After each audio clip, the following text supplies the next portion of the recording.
Thank you for joining us for this session. AI and deep learning accelerating business outcomes. My name is Jonathan Goff. I am the lead data scientist here at Converge Technology Solutions, and I'm joined by my colleague. Hey, my name is Denis Shabulatov. I'm the senior machine learning engineer at Converge. It's a pleasure to be a part of NVIDIA GTC. Before we jump into our presentation, we just want to give you a quick background about what we do, what Converge Technology Solutions does, and how we're part of that. We lead the artificial intelligence machine learning group, which is part of the advanced analytics vertical at Converge Technology Solutions. Converge also provides services in cloud, cybersecurity, managed services, all sitting on top of digital infrastructure and also talent as a solution.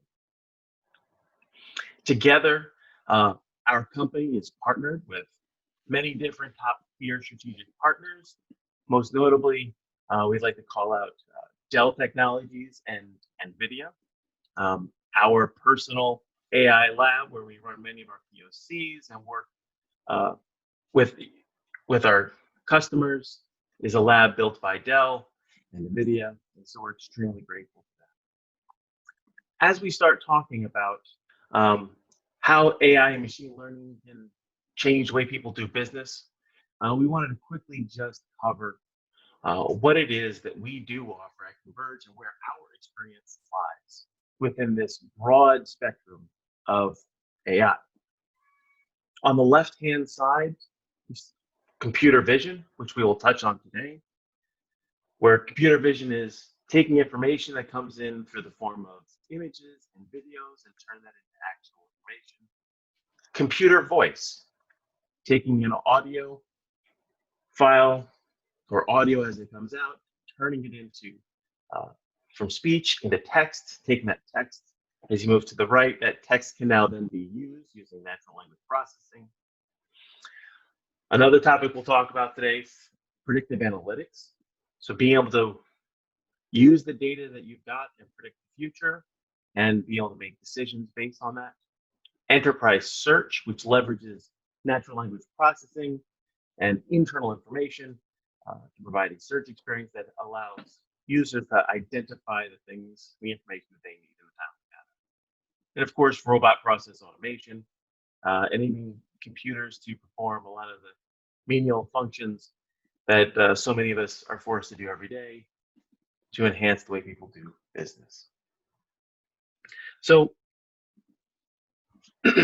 quickly looking at a recent survey done by Algorithmia, they show that many companies want to use machine learning in a number of very important ways. Most notably is reducing costs, interacting with customers, and generating actionable insights that they can use for their customers.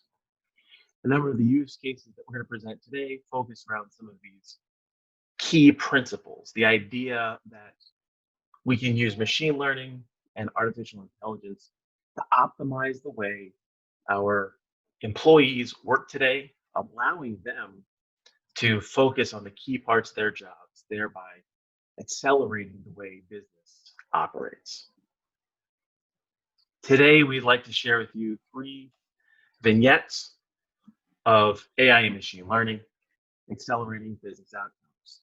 First, we'll talk about a use case of using forecasting to show how a company changed the way they did their business and how in fact, they went from being a market player to a market changer. Second, we'll look at a use case of using natural language processing to derive understanding from an organization's parent documents that optimize the way people acted and identified resources. And finally, we'll look at a number of different cases of using visual AI, one of the more mature areas of artificial intelligence. So first, let's look at the use case of forecasting. First, let me set the stage. This company buys and sells media ads. They have a group of 8 people that collect inventory on the order of 10,000 to 40,000 different lines of inventory, then place ads. They've got to track those ads. They have to then share the results to then assist their clients to get their message out about the specific products. Some of the challenges that they had when they came to us was that the forecasting process, the process of finding out what they might get from a return on a given line of inventory, was a manual process. Each individual line of that 40,000 lines of inventory had to be looked at, had to be assessed, had to be assigned a value. When deciding which lines of inventory to purchase to meet the goals of their client, that also was a manual process and had multiple different variables that they had to weigh before they decided what the right items to purchase were, what was the right portfolio to put together. On the come around, as things came around and they finally getting in, they've already placed those buys, they're getting results back. They then needed to report back to their clients the different return on the investment that they had actually placed. And that process of reporting consisted of aggregating a lot of information that came from different data sources, and therefore it was inconsistent and needed to be rectified and matched so that it could be returned to their clients in a timely manner. And then because of their business model, they had actually created very advantageous systems for themselves. But these complicated business rules that they were working with were very important and giving them a lot of advantage in the marketplace. On the flip side, create a lot of different dimensions that they needed to require and made the decision process of choosing which inventory to purchase fairly difficult. In fact, we were looking at thousands of different dimensions of decision points to be made. And I said a lot of these things required a lot of manual interactions in order to make the process happen. So you can see on the right-hand side, it sort of outlined the general flow of the way the process went. The buyers go out and acquire inventory. That inventory, looking at between 20 and 50,000 lines of inventory, then need to be assigned a forecast value of what sort of return on the investment it would provide. They then take those forecasts and go back and negotiate the price for those from the various sources where they're buying the media space from. Then they need to design a campaign for the clients that came to them to then get that message out. They place that buy, and then after the buy and then these ads started to run, they need to then track what actually happened when ads did get run, they didn't get run. What was the return on that investment? How did it compare to the actual forecast? Then they update their priors and go back. And of course, then they need to buy more inventory, place more ads. The cycle continues. When they first came to us, they came to us saying, hey, we have a matching problem. We're having a hard time with this tracking piece. Can AI solve this? Well, that actually turned out to be a problem that we could solve. Not necessarily the most challenging AI problem, but it was a problem that could be solved using technology. Solving that problem created a new problem, which was the forecasting piece. One of the most time-intensive pieces. How many impressions were they going to get per buy? They were manually grading each individual line of inventory, assigning value. We're able to help them come up with some algorithms that then would do that forecasting in real time, allowing them to be much more agile and move more quickly through that process of creating campaigns. Well, once we diminished the overhead for forecasting, that of course created a new problem. Now they were able to forecast quickly. Now they had to optimize the campaigns. That process of creating optimized campaigns was another problem that we were able to solve. It's the process of figuring out which lines do you buy, which lines are going to meet our business rules. We're able to write an algorithm that was able to do that as well. Once that was optimized, they realized that the tracking piece was another challenge as well. Which media ran? rectifying that back and aligning it to what the original forecasts were, being able to adjust the priority of specific inventory items, again, created a new problem. From a higher level, what we see here is what I like to call the machine learning acceleration cycle. When you start and you solve a business problem, oftentimes that changes the way you do business and creates a new quote unquote problem. It's a good problem because one thing is optimized, now other things. There's a cascading effect where you need to start changing the way business works. And what we saw was an acceleration, not just in the implementation of machine learning in their business processes, but also an acceleration of their business itself. Now, the part that probably most people care about is, well, how in the world did you do this? So the reporting piece was implemented as a fairly straightforward graph algorithm that worked quickly. It again solved the issue of wasting a lot of man hours, cut it down to seconds. The forecasting model eventually became an ensemble model. The first piece I will say of the forecasting piece was sitting down with the business users, understanding the challenges that they had, understanding how they actually did what it was that they did, getting the users buy-in. We were able to compute the models that they would do manually on their own in their head, their own internal math, and display it to them. Once we started generating machine learning models, we then would place those models adjacent to the models that they were already comfortable with. And this accelerated machine learning within the organization in the sense that because they could see their default value next to a machine learning value, they were able to trust those values much more. The models that we provided grew. They included using some out-of-the-box features from sklearn, XGBoost, and RNN, and a bunch of other different models that became an ensemble model that does the forecasting for them in real time. Optimization, creating those campaigns of what they needed to buy. Again, we wrote a bunch of different algorithms. We implemented a bunch of different algorithms that provided value.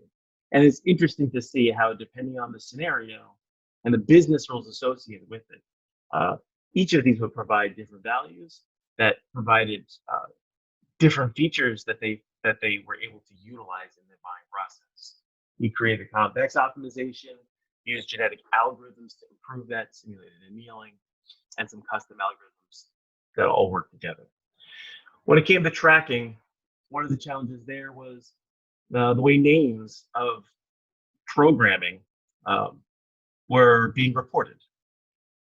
I didn't realize it, but there are over 50 different ways to designate that the show that Mad ran on from How I Met Your Mother.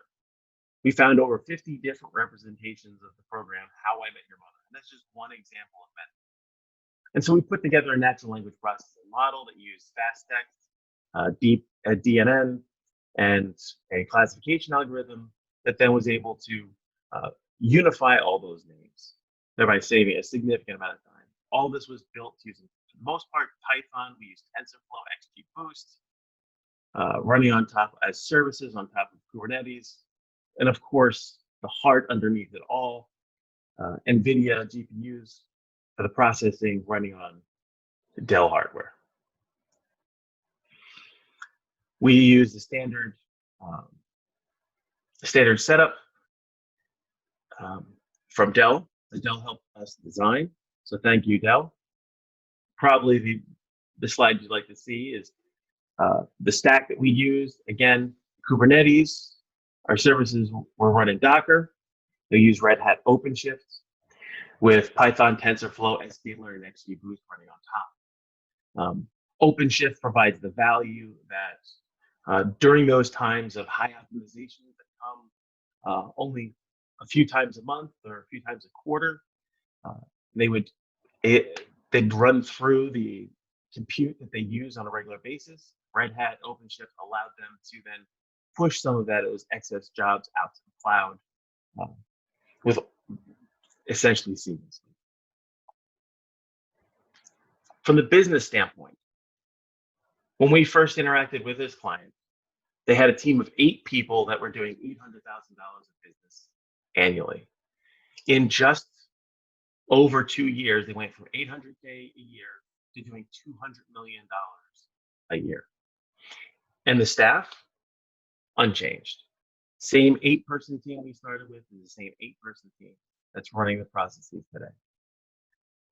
Overall, you wouldn't be surprised, but the models were more accurate than the forecast that the analysts came up with. Predictions being made in real time provided the agility to make quick decisions for the best purposes of their processes and also for their clients. Having models that combine staff heuristics and putting them adjacent to the machine learning models generated confidence within their staff and our AI implementation for them to move forward fairly quickly. And our models are able to predict 2 quarters out, beating many other methods by a significant margin. Some of the key takeaways from this use story. When starting out, find a good use case, a clear use case where there will be a measurable benefit in terms of savings of time, gain of money. Start small, validate that you are getting value out of it, and then scale up. It's important to find that use case that is going to start that cycle and allow things to grow. You don't necessarily want to boil the ocean in your first project. Engaging users. Engagement of the business users was absolutely key.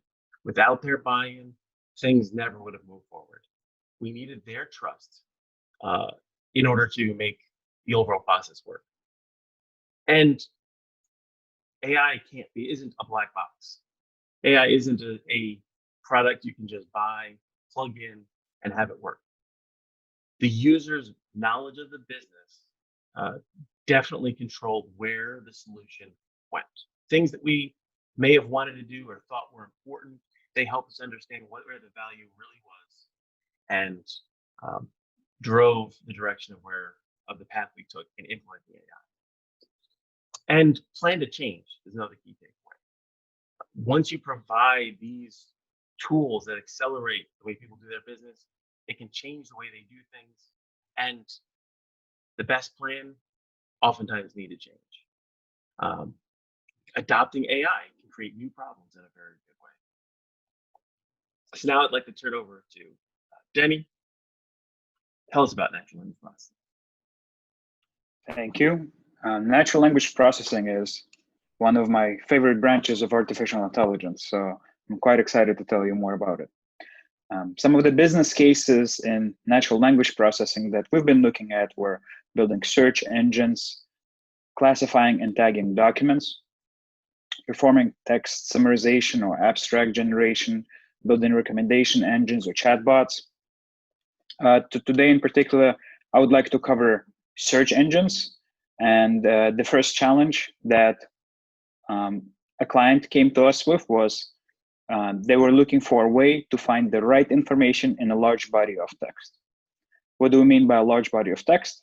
We mean hundreds of thousands of 100-page documents and finding a needle in a haystack, pretty much a sentence or a paragraph out of all of that information. And then take into account the intent and the context rather than just the keyworded search. So they were looking for something that can understand what the client was talking about rather than them just entering a bunch of keywords and then browsing through millions of pages of results. Right, so what was the solution to this challenge? It was a bidirectional encoder representations from transformers, also known as BERT. What BERT is a language representation model. And the power of BERT is in the fact that it can consider the syntax of the text.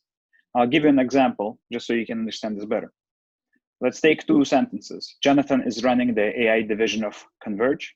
and Dennis Sold enjoys running around the block every morning. In both of these sentences, we have a word running. However, the meaning of that term changes depending on the syntax.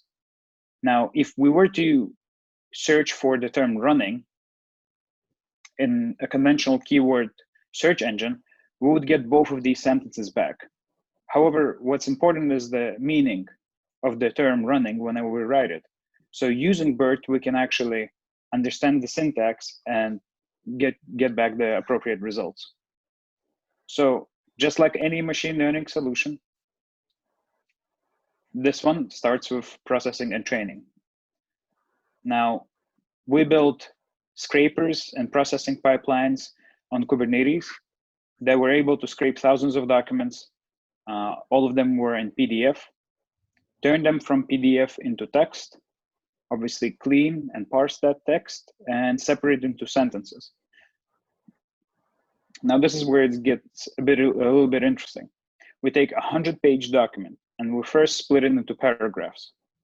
Then each paragraph gets split into the sentences, and each sentence then gets vectorized using BERT. So what this does is it creates word embeddings of all of those sentences that can be easily searched later on, right? Our final application included a Flask web server with Vue.js frontend. And the way it would actually work is as the user enters the query, in this case, water and sustainable development in sub-Saharan Africa, we would take the query, run it through a server running BERT, get back a word embedding, and then search in Elasticsearch using cosine similarity feature to get back all of the other word embeddings or sentences that are close by to this one. Now, in order to enhance the user experience, what we decided to add was named entity recognition for some of these, for some of the filters that we can apply. After scraping the documents, we analyzed that we had a lot of metadata that could be used to enhance the search user experience. Now, whenever you would enter a location, like in this case, sub-Saharan Africa, the NER will be able to pick up that that's a location and then automatically apply the filters, hence making it even easier for people to search for particular text, right? So this way, we also enabled other features like looking for similar sentences. As you see on the right, you have highlighted in yellow different sentences. And as you click on them, you will now search for similar sentences to that, and so on. So enabling BERT with the semantic search engine has shown us a lot more features and a lot more value than rather than just a regular semantic search. The other type of search we would like to cover today is an employee search. Now, this client is, it's a large company that operates in more than 30 different locations, and they have thousands of employees. What their challenge was is finding employees with different required skills. Now, they have estimated that this inefficient collaboration costs their organization about $5 million each year. These long trails of people asking, hey, do you know someone who knows about artificial intelligence, result in over 10 to 15 email chains with different excess employees CC'd on all of them.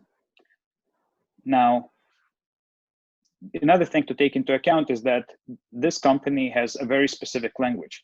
There are quite a lot of abbreviations and other terms that this company uses that that are very specific to this client. So the solution to this was to acquire all of the data that the client already had on their employees. So that included their resumes, either for the job that they applied right now, their old resumes, their job profiles, the job description that they're currently working on or have worked on at the same company before. Also, their time reported. So if they enter their hours of, they spent 30 hours of enablement and machine learning, that also get counted. Now, we utilized all of this data that was not used previously, and we mapped all of the skills and terms that employees have to their profiles. Now, the challenge came from the fact that whenever an employee of this client would search, they might not be aware of how to search for a particular skill correctly, right? So someone who doesn't know a lot about artificial intelligence might not know that there are other aspects of, there are a variety of skills that make up this knowledge, right? Those can be machine learning, deep learning, data mining, natural language processing, computer vision, and so on. So what we did was we utilized the fast text model. And in this case, we're capable of expanding the terms with their skills. So if someone enters AI, you get back a variety of terms associated with AI. Or if someone like me who knows nothing about agricultural economics enters the term, I can find other terms that are associated with this particular knowledge and hence get better results back. Right. The key takeaways in these two cases were, first of all, utilizing existing resources. There are a lot of times when clients have existing data that they're just not using. These are untapped resources that a client can utilize and gain profit from.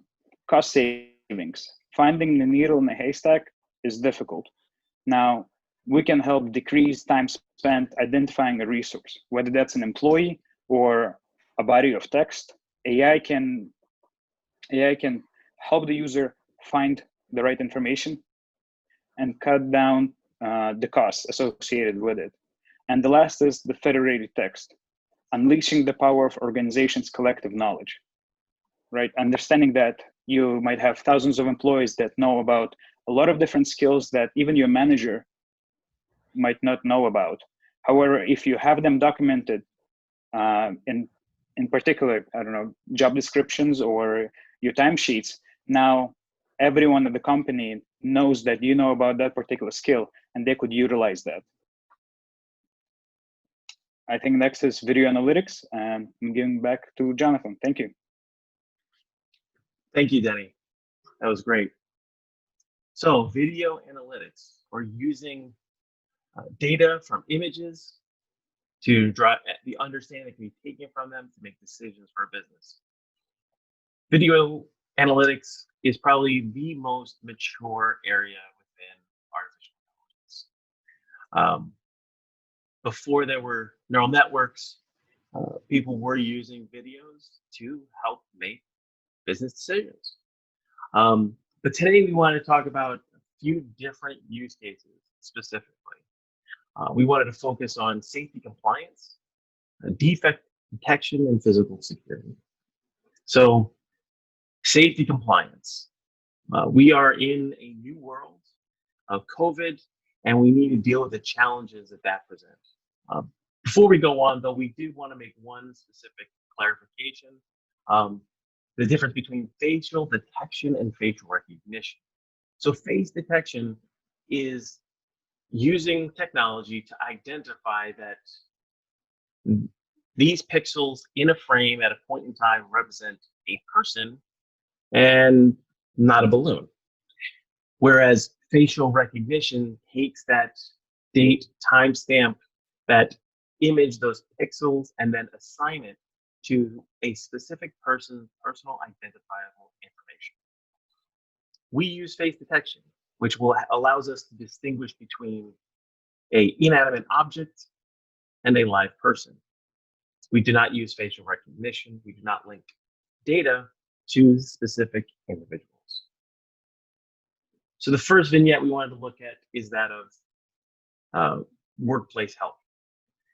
Denny and I work out of the Advanced Analytics and AI division of Converge. Our office is located right on Wall Street here in the heart of New York City. New York City is a wonderful place. We love it. However, employees travel from all over just to get here for work, from 3-4 different states across multiple different forms of transportation, have the opportunity to interact with people from all over, which is wonderful. But in the age of COVID, that can also be a danger. Sometimes we don't always know what is going on. So one of the solutions that we implemented is utilizing visual AI in conjunction with thermal imaging. So the ability to identify a person is moving through an office space and identify their temperature, and be able to then create a message to flag the appropriate people that someone may not be feeling so great, or they may be developing a fever, right? Uh, it allows for the ability to have those important conversations. Say, hey, Jonathan, are you feeling all right? Many organizations have helped solve this problem by adding extra staff that then stand at the front door and hold up thermometers and do thermal temperature checks. That is one solution to the problem. Utilizing technology that many people already have in place, we're able to sort of not have to add that extra burden of an extra staff member and be able to automate the notification process so that people are alerted in real time throughout the workday. It provides continuous monitoring in the absence of needing an extra staff member. Following on to that, we've worked with a number of different clients for what we call safety compliance. In this new work environment, many employers are asking that their employees would keep a mask on throughout the day, and that they would also maintain social distancing, especially in the manufacturing workspace. Maintaining social distancing is difficult. We've got to change the way we're doing in manufacturing, at least for this point in time. And we want to do everything possible to make sure that our employees stay safe and that we don't inadvertently get each other sick, unknowing to us. So we're able to use standard cameras and be able to take that video feed from security cameras that were in place already, place that using a mask, place that through a model that will be able to tell somebody is or isn't wearing a mask. Again, providing real-time notifications. And also social distancing. Again, social distancing is definitely an awkward use case for a number of different reasons. But these implementations look like alerting managers that people were congregating and not maintaining social distancing in a specific general area, or putting in proximity alarms, letting people know that we're working on a manufacturing line in close proximity by flashing a light or using an audio cue to let them know, hey, you're getting a little bit too close to the people around you, not necessarily calling one specific person out, but just letting a general area know, please, a gentle reminder, please maintain social distancing. Doing this, however, did present a number of different challenges. Danny, would you like to share some of these challenges with us? Absolutely.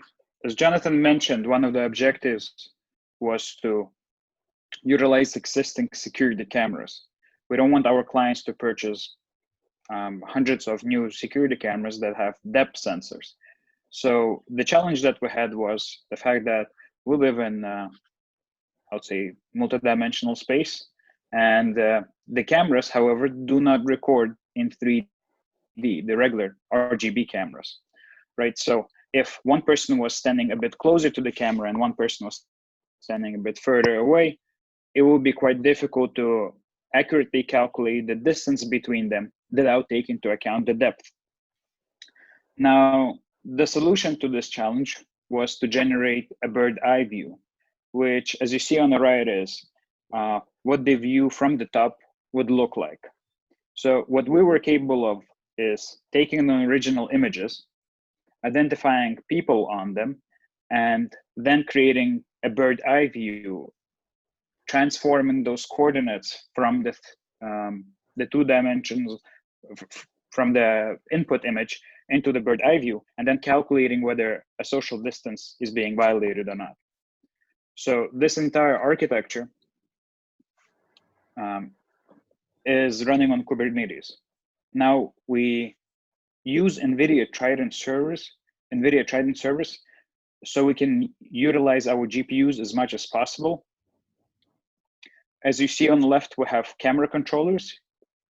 Each grabs the feed from the video camera, then passes into pre-processing stages, where we resize the images, apply all the filters needed, and then using the Triton server, we perform inference. We identify where the locations of people. In the post-processing stage, generate the bird eye view where we understand whether there is a violation or not. And if there is a violation, we then report and send the notifications, whether through emails, SMS, chatbots, whatever our clients prefer the most. Now, another feature of this architecture is a custom face mask detection model. We live in New York City. I personally have seen plenty of different ways to wear a face mask that are quite ineffective. As you can see, there are quite a few of them here. It's crucial to not only identify whether someone is wearing a mask or not, but also whether they're wearing it properly. So that was also taken into consideration, hence why we had to provide a custom solution to identify face masks.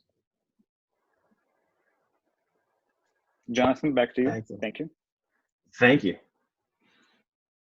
So as I had mentioned earlier, using visual AI, visual inspection in manufacturing, most notably, has been around for a long time. However, with GPUs provided by NVIDIA and the growth of technology and neural networks, being able to take those old deterministic visual analytic, visual inspection methods and turn them into a machine learning problem has drastically changed the applicability and utility. We've seen a number of different clients get significant gains. Most notably, one of our clients estimated that they were saving over $200,000 per month because they were able to inspect parts before they moved into the assembly line and determine if they were appropriate or not. The use cases for these are just significant and all have significant value. Again, one of the beautiful things of this is that they can utilize cameras, technology that is already in place. So you're simply adding in a new layer of machine learning and notification, decision-making on top of the technology you've already invested in. This can be done using existing cameras, and in fact, it can be done using cameras that are sitting in your own pocket. We've seen incredible ability when you take the technology and put it into the hands of employees. Having a handheld device that can do some of these inspections is revolutionary in many ways.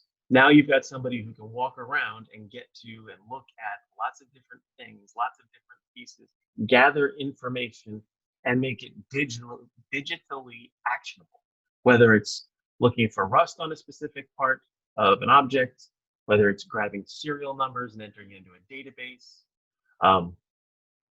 All of these things have great application that save companies money. Putting this out into production does present a fun problem for us, and it can be a challenging problem for others. We've seen clients take this and take the edge computing that is now available and do incredible things. For example, on a production line, we've seen people be able to inspect over 200 diapers in a minute, just 1,600 inferences per minute across the entire line, making literally split-second decisions, making sure that improper products or faulty products don't make it into the supply chain. However, doing that type of inference takes hardware and also takes a concerted effort and orchestration. So one of the solutions that we wanted to just sort of briefly mention we've deployed is this idea of overall orchestration. If you have a factory where you're doing visual inspection and producing products that are key, it's likely that you have other factories that are also doing the same thing. You want to be able to have models that are consistent across your entire organization. Edge compute does a lot of the work, what we call, say, a core compute. So a stack sitting on site collects all that information, works to do a lot of the decision-making processes that happen on site at the factory. But all that information collectively will shift back to some sort of central operations center. And it's at that place where data is collected, Models can then be assessed for their efficacy, not just at one location on one line, but can be assessed across all the lines within an organization. Taking all these data together, models can be retrained, updated, you can add in new data. And so we have built a platform that allows for this distributed orchestration. The idea is inference at the edge, but training is done centrally. You can then, once you've trained your models centrally, you can then deploy them out globally. Again, this is amazing savings of time, upkeep of models, this new idea, very important, of sort of AI ops or ML ops. It's something we're seeing a very big uptick in as more and more machine learning is implemented within larger organizations. So some of the key takeaways from this, from visual AI: existing hardware can be used for use cases. Most organizations already have cameras in place, and we find that 9 times out of 10, those cameras are already suitable for doing visual AI.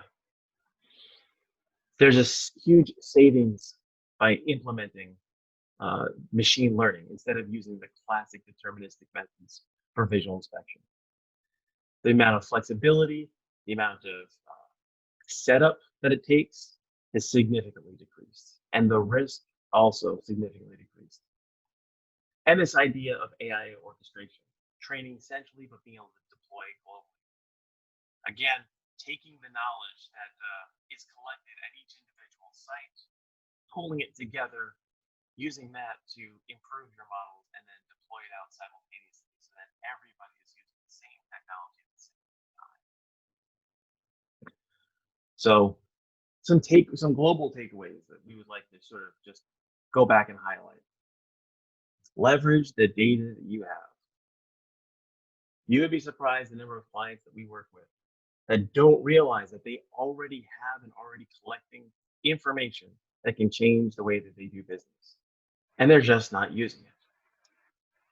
For example, in the NLP example, these organizations create massive bodies of text that already contain the language that that organization uses, language that a normal search engine is not going to pick up.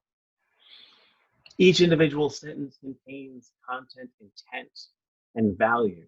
Being able to leverage that inherent value that exists when somebody thought those words and put them first to paper to assist others to identify similar information has amazing power.